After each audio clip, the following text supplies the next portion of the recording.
सबसे पहले तो जय जानकी जय मिथिला।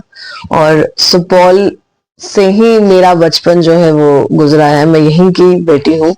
और जैसा कि अब तक आपने मुझे गायिका के रूप में बहुत प्यार दिया, सुपौल वासियों के साथ साथ पूरे देश विदेश में मैथिली गीतों को लेकर मेरी जो एक नई प्रयास है कि नए तरीके से लोगों में लेकर आना, ताकि आज का युवा पीढ़ी अपनी परंपरा अपनी संस्कृति को ना भूले। पर एक और हमारी नई जर्नी की शुरुआत हो रही है कि अब मैं एक निर्माता के रूप में अपनी पहली फीचर फिल्म मैथिली में प्रोड्यूस करने जा रही हूँ, जो कि संभव इस साल से ही शुरू होगा और जो कि पूरा मिथिला परंपरा पे है। जैसा कि मैंने पहले ही कहा कि आज की युवा पीढ़ी कहीं ना कहीं मॉडर्निज्म के चक्कर में अपने परंपरा अपनी संस्कृति अपनी भाषा को भूलती जा रही है, उसके वैल्यू को समझ नहीं पा रही है। तो क्योंकि मेरा बचपन से बहुत ज्यादा लगाव रहा है अपनी कल्चर से अपनी भाषा से, और मैंने हमेशा अपनी परंपरा अपनी भाषा को ही प्राथमिकता दी है। मेरे लिए मैथिली हमेशा प्रथम पूज्य है।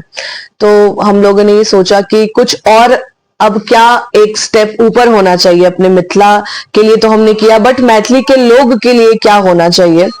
तो मैथिली के लोगों के लिए हम एक नया तो अब तक मैथिली गीतों के माध्यम से उसमें कुछ नया हमने प्रयास किया और लोगों ने बहुत प्यार दिया। पर फिर मैंने सोचा कि अब कुछ और इससे एक लेवल और ऊपर करना है। अभी तक हमने भाषा के लिए किया, लेकिन मिथिला के लोग के लिए क्या। तो फिर हमने सोचा कि एक हम मूवी बनाते हैं जिस मूवी का नाम है शुभे हो शुभे। शुभे हो शुभे आपको सुन के ही लगेगा जो हम शादी ब्याह में हमारी चाची काकी सब गाती हैं। तो ये मूवी है फीचर फिल्म मैथिली में, जो कि मिथिला के लोगों के लिए है। और इसमें 90% जो कास्टिंग भी होगी वो मिथिला कलाकारों की ही होगी। हम मिथिला कलाकार को ही इसमें ज्यादा से ज्यादा जितने भी अलग अलग कैरेक्टर्स होंगे उसमें उनको सम्मिलित करेंगे। और साथ साथ इस जर्नी में तो हमने एक ये मिथिला शुभाशीष यात्रा की शुरुआत की है, क्योंकि किसी भी बड़े कार्य जब हम करते हैं तो सबसे पहले अपने तरफ परंपरा है मिथिला में कि देवता पूजी करते हैं, अपने भगवती अपने भगवान का आशीर्वाद लेते हैं, अपने परिवार के बुजुर्गों का आशीर्वाद लेते हैं। तो ये आज मेरा तीसरा दिन है। 12 से हमने शुरू किया था पटना, फिर 13 को कटिहार और उसके बाद फिर अररिया कल था, और आज सुपौल है। उसके बाद आने वाले दिन में हम कल सहरसा निकलेंगे, मधुबनी सीतामढ़ी सिलकुनौरा धाम से लेकर जनकपुर जानकी मंदिर तक, फिर दरभंगा श्यामा माई मंदिर, हर अलग अलग प्रमुख स्थानों पर पूजा पाठ और सबसे आशीर्वाद लेंगे। ये डॉक्यूमेंट्री फिल्म नहीं, ये प्रॉपर फीचर फिल्म है जो कि हम ओटीटी प्लेटफॉर्म के लिए बना रहे हैं।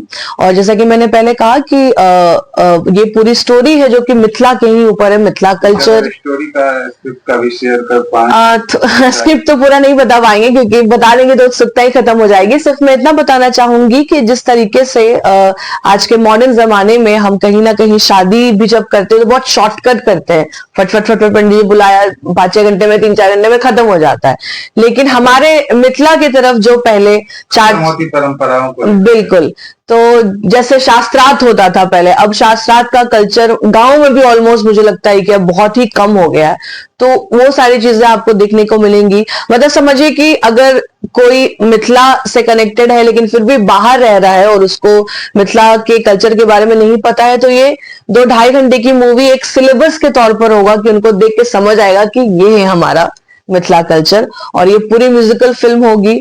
और साथ में मेरे पिताजी भी इस यात्रा में अभी मेरे साथ हैं, भारत भूषण मल्लिक, जिन्होंने हमेशा से मुझे हर मेरे जीवन के स्ट्रगल से लेकर हर क्षण मेरा साथ कभी नहीं छोड़ा, उम्मीद नहीं छोड़ा, क्योंकि उनको पता था कि मैं मेहनत कर रही हूँ पर कुछ अच्छा ही होगा।